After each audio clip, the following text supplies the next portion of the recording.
We'll get it started. Jonas couldn't be on here, so he actually sent me a question to ask. So I'll ask the first question for Jonas. Coach, he wants to know how much of success in the NIT is about the right mindset, wanting to be there, excited about the opportunity to play, etc. Well, I think certainly that's a big picture for everyone. You know, you have two segments of teams that obviously want to play and postseason play. One who, when you get to the NIT, a team that's just excited to be there, didn't know if they were going to make the tournament, but happy to be there. And then you have teams who are really let down because they didn't get in the tournament. From what I've seen with our guys the last couple of days, I see excitement. I see guys that want to play. I understand. We've talked about this. We're blessed to be one of 84 teams left playing in our season, and I think that's important when you look around that. You know, we have three segment of guys on our team. You know, one of them being the seniors.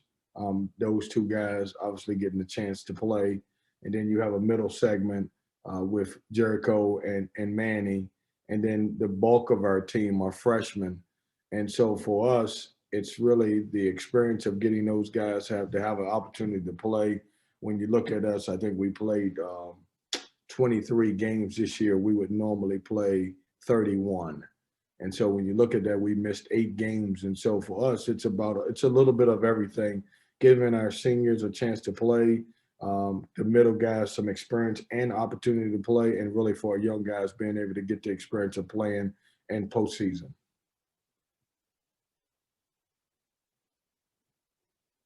Go ahead, Luke. Yeah, and Kevin, on that note, especially with the young guys, do you have any concrete sort of goals or things that you really want them to get out of this experience that you've already talked to them about? You know, what kind of is your goals for those kids in this tournament? Yeah, Luke, that's a good question. You know, I want those guys to grow, and it's weird, just from a week ago playing in the ACC tournament. That was their first ACC tournament. And so people don't understand that it's difficult for a freshman. You know, seniors typically get you to advance in any tournament situation, or upperclassmen. And I just want to see growth. I didn't think any of those guys played great against Syracuse. Not that I thought they were bad, but they played as though they were young guys.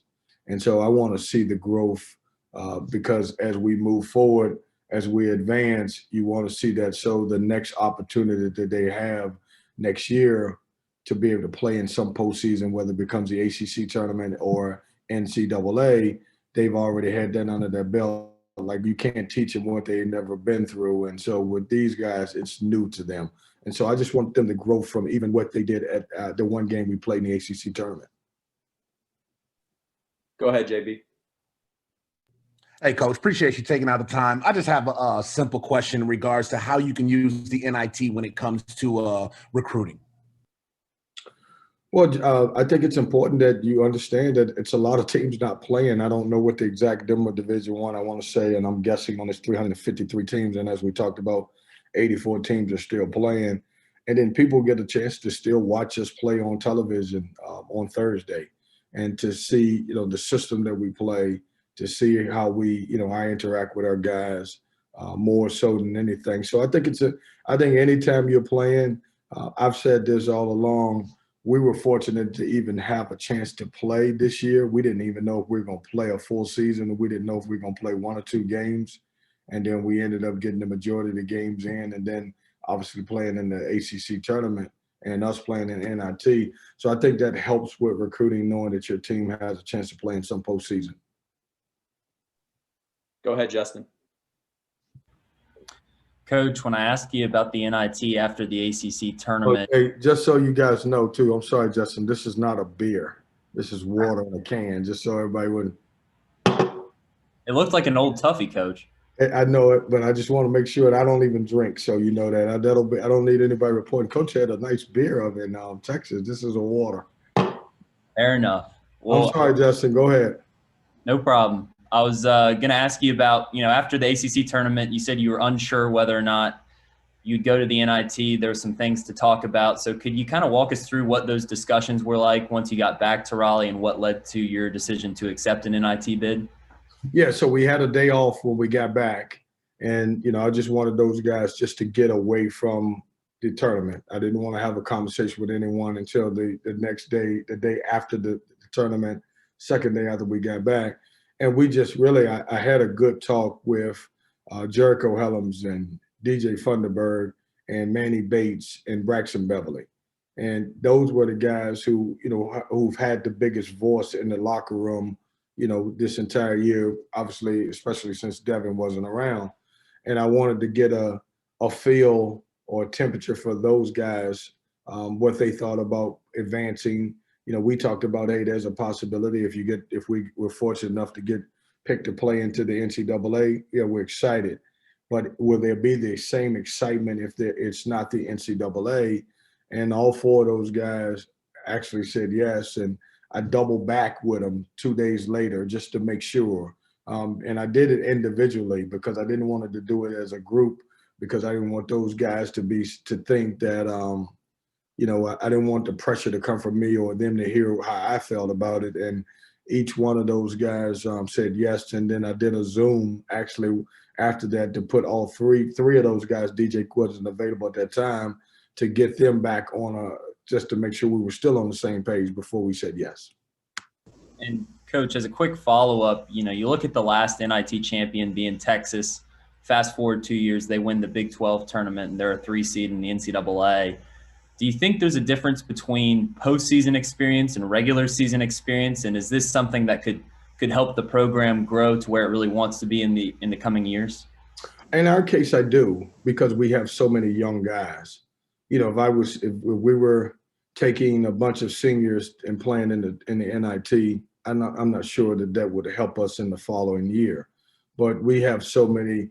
Our roster shifted from older guys with Thomas Allen and Devin Daniels to without having those guys. Now, I think it could certainly pay off. I think having the opportunity just to experience it and be able to play and try to advance in the postseason, I think it helps your program moving forward.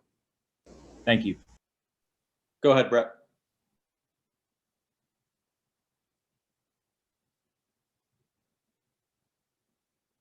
Brett, you were stuck. So if you asked a question, we didn't hear you, and I think you're muted. Go ahead, Brett. I thought you were stuck too. So anyway, I'm back. So after the Syracuse game, you talked about the season and the way the season ended. Greg, I'm not getting him. Yeah, we keep losing you, Brett. Hey, Andrew, go ahead.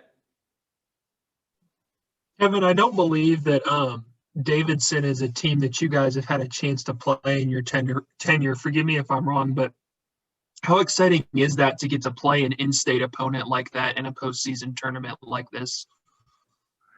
Well, it's a great team, tremendously coached. He's done a tremendous job with his team for as many years as anyone can remember. And, they obviously have went from a one conference to a really unbelievable conference in Atlantic 10. And it says a lot about their conference because it tells you how many teams are playing in postseason, whether it's the NCAA or the NIT. But it's excitement. I joke with someone, actually, I take this back.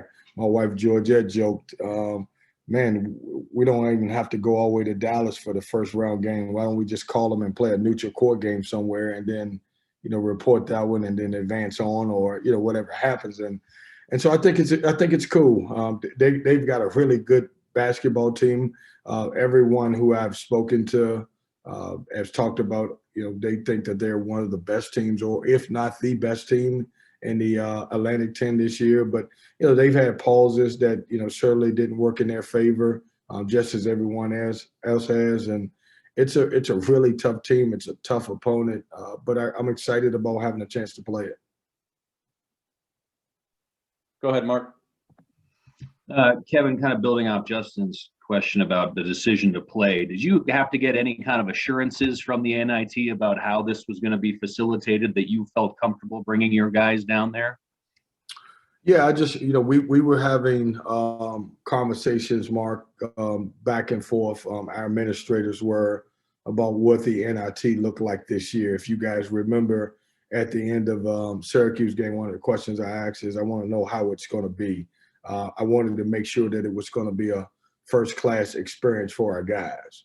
I wanted to make sure that it was going to be ran correctly, and everything that we asked, they checked the box about. We were excited about it.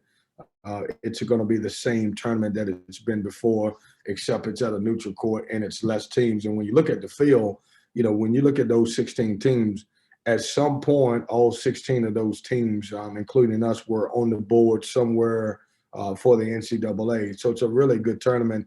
It actually, you could make the argument it's a little bit stronger than it's been in the past, because some of the smaller schools that would have been, that won the regular season that didn't win that tournament are not here. So it's really a lot of really good basketball teams. Okay, Brett. Let's try this again. Kevin, after the Syracuse game, you said you didn't want the season to be defined by that one game, that one performance, since you finished so strong. How important is it to get another opportunity, especially going into the off season and kind of the momentum going into the training and everything, to have a better taste in your mouth when it ends? Nothing's going to define our season. This has been the most challenging season as a player, or a coach, probably in the history of basketball. And that's just not me saying that. You can talk to anybody around the country. And so, Brett, I'm not going to be disappointed in these kids and what the result of the game is. I'm always, if we don't play hard, as a coach, I'm one of those guys that's disappointed about that, and we don't give great effort, which I haven't seen. What we went through this year was unbelievable, and the turnaround that we've had in our season is probably the best that I've been around. I don't know that I've had a team that was down and out to be able to string together 5 games in a row, and majority of them, most of them being on the road, to get us where we are right now. We wasn't talked about even possibly being in the NIT when we were 8-9 and 4-8. And so I'm just blessed. A lot of coaches decided at the end of the year, it's been such a long year, that they wanted to, pack their uniforms up, hug their kids, and move on and just prepare for next year. Well, we put ourselves in a situation where, these guys wasn't there yet. They were, excited about playing. They liked what we done at the end. And whatever happens here, our goal is obviously to come out and play as well as we can and try to win an NIT championship. But whatever happens in this tournament will not damper the fight that these guys have given me the entire year, in a year where it was easy for us just to say, man, we could lay down and not play. Thanks, and thanks for your patience. Thank you. I'm glad. Hey, Brad, I'm glad it worked out. We got to take care of you with that internet. I don't know what it is, but I'm glad it worked out. We'll get you. I'm sure if there's a problem with technology, it's going to happen to me. So, can I tell you? No, if it's a problem with technology, it's going to happen with Gary Haynes, just so you know. All right, Coach. I think that's it.